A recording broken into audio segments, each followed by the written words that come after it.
Əziz kolleqalarım, hörmətli pasiyentlərim və dəyərli sosial media izləyicilərim, mən bugün sizlərə mərkəzi sinir sistemimizin əsas parçası olan beynimizin qanla təchizatı və bu təchizatı təmin edən damarlar və bu damarların patologiyaları haqqında qısaca məlumat verəcəyim.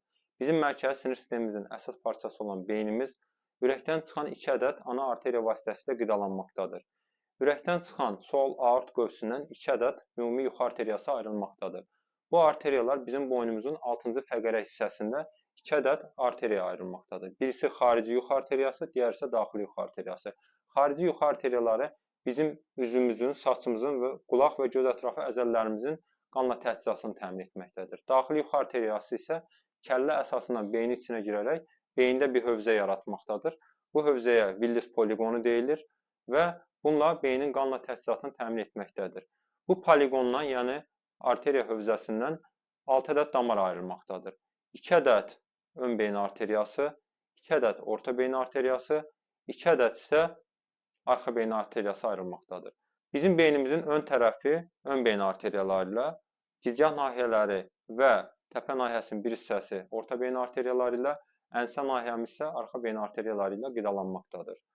Zamanla müəyyən amillərin təsirindən bu damarlarda müəyyən patologiyalar yaranmaqdadır.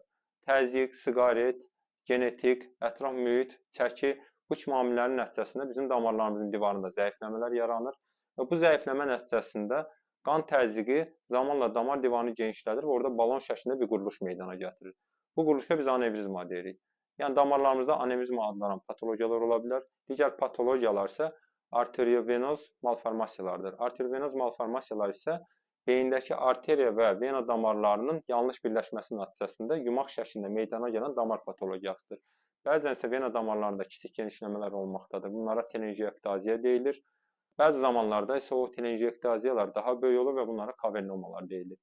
Bu patologiyalar zamanla daha ciddiləşə bilir və qanaxma ilə nəticələnə bilir. Qanaxma ilə nəticələndiyi zaman beynin içində insult və yaxud da ki, qanaxma yarada bilər.